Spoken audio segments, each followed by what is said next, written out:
So they're about 10 years old now? They are. Exactly. She turned 10 on about 2 weeks ago, 3 weeks ago. So anyway, let's see if they come. I'm sure she will. You want us to stay in the car? Obviously. Give you this? Yeah, sure. Maggie! Come here! Maggie! Here she comes.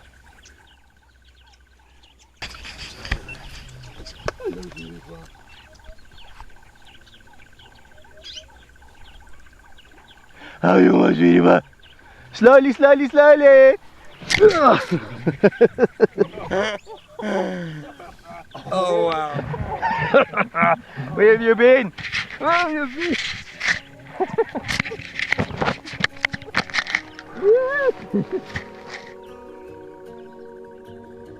Let's just go back a bit.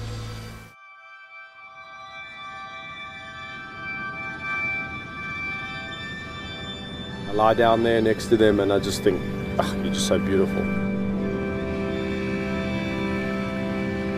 What would I do to make you better? I can't. As a kid, I could really only remember lions in storybooks. I would always imagine, lions to be wandering the plains of Africa and, exactly where, what you doing?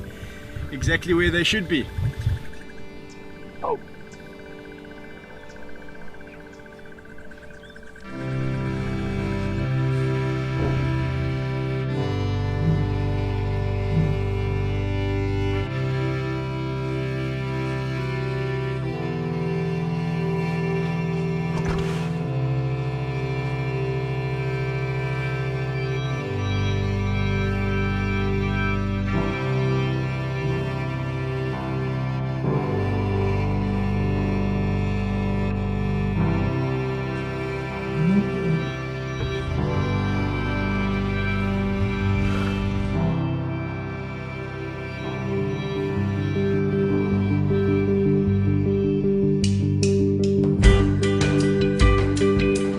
Give them a good chin scratch.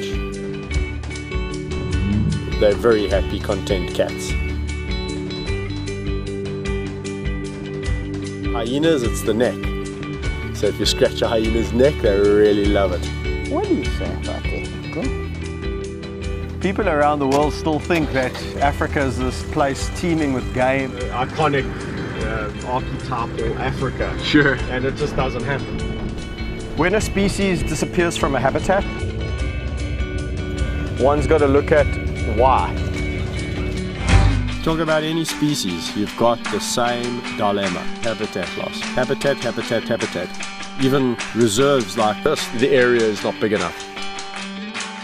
You could drive for days, nothing. They're all gone. Not a single animal. Wow.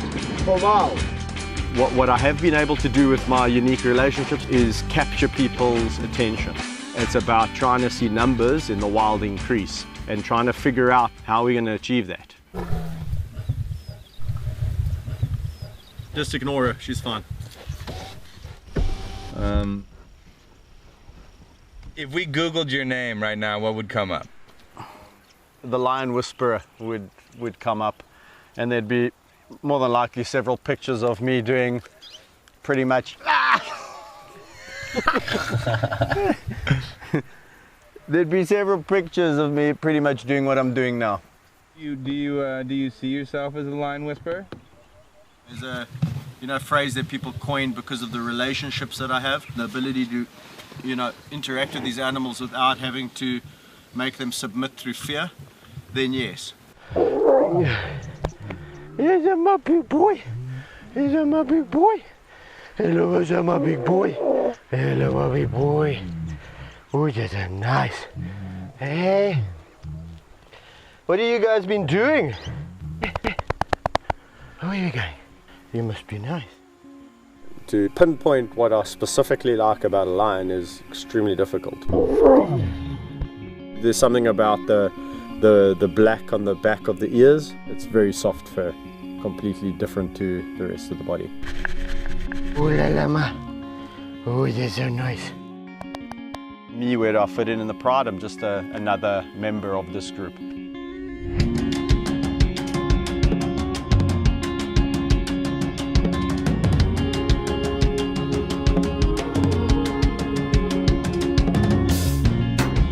Lions don't really have a strict hierarchy like most would imagine. Whether it's a male or a female, I don't know how they see me, but I definitely fit in as a lion.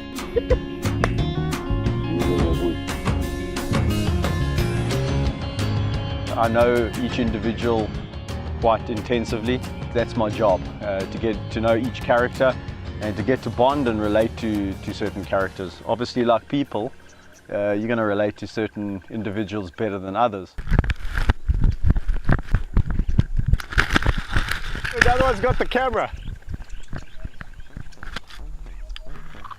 Well, hyenas are really interesting animals because, unlike lions, they do have a strict hierarchy. Completely misunderstood, where everyone thinks that they are just smelly, rotten scoundrels and scavengers. They do not smell.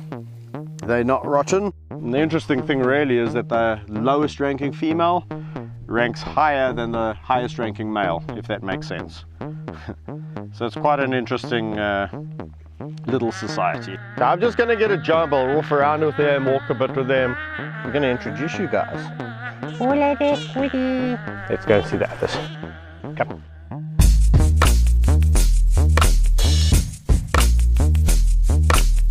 Let's introduce Monty, the human trapped in hyena clothing. He's moved up the rankings now. He's probably the highest ranking male, and he has a lovely personality. This is Woody, and Woody is the second highest ranking female. She's below Gina, the one chomping over there who won't give me the GoPro back. Gina is the matriarch and is a gorgeous girl, a loving matriarch in the way that she rules this clan.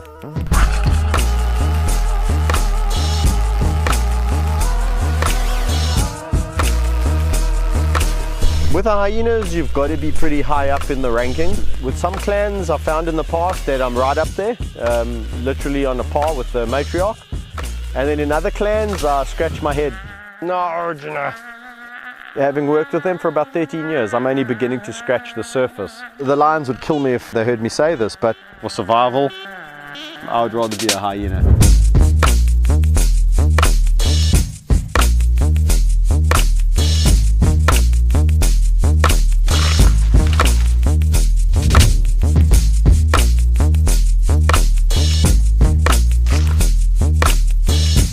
They are entertaining and extremely intelligent. So yeah, when I met my first two hyenas, I didn't know what I was getting involved with in the joy that was about to chew your monopod. I'm gonna try and see if I can conjure. Where's Woody? Oh yeah, they are. They're hiding behind this bush, huh? Keeping an eye on us. Why are you two being so naughty? Oh yeah, my girlie. They're almost like saying, you should be here. 1, 2, 3.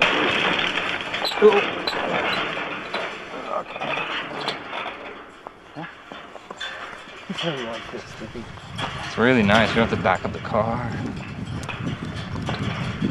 Did you want to go right over this sort of dead plane?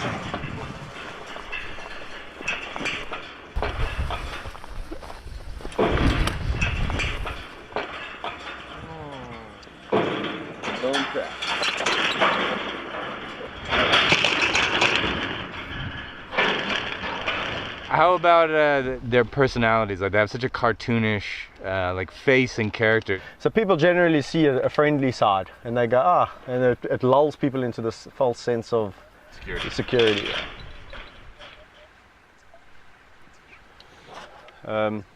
Is the window open there? Yeah. Nope. Okay.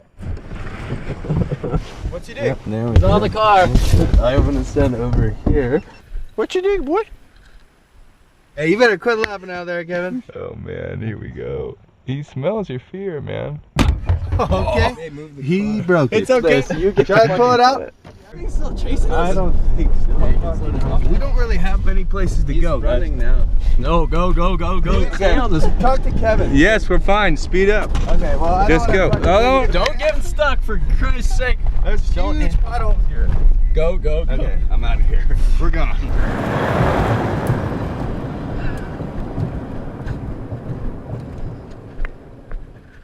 The interactions have always been boisterous.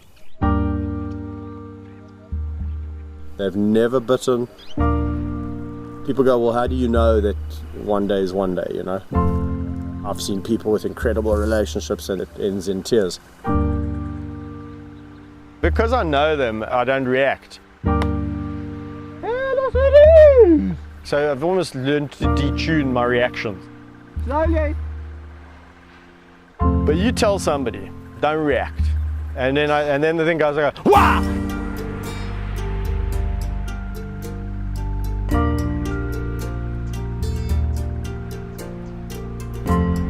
Meg and Amy, since the day, you know, literally they opened their eyes, they were jumping on me.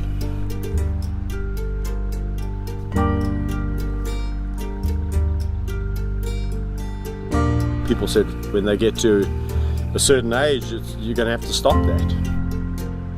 You know, they just got bigger and bigger and bigger.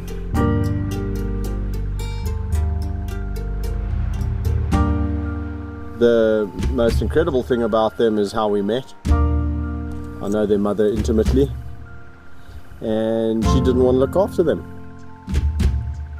Picks them up by the scruffs of their necks and dumps them in the water bin.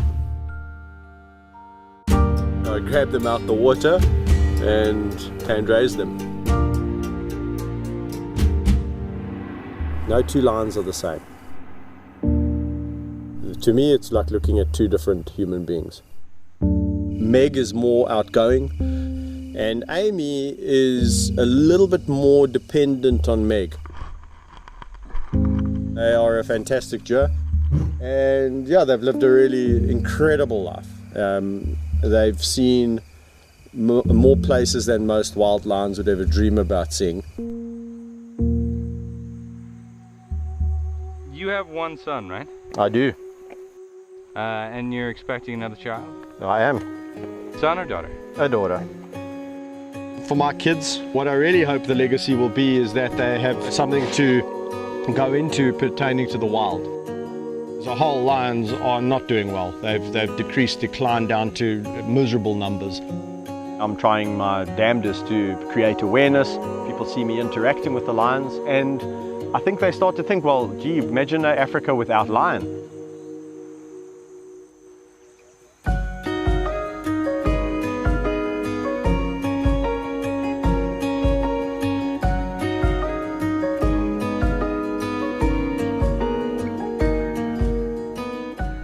If we carry on along the same path, we will not see lions in 20 years. When my last lion dies here, we'll probably be talking about the last lions been seen in the wild. We don't need clever humans coming in and telling the animals how to do what they know how to do naturally. Giving back habitat and restoring habitat. That would be utopia. We want to set a precedence to tell the world that we love our iconic species, being the lion, and we're here to protect it.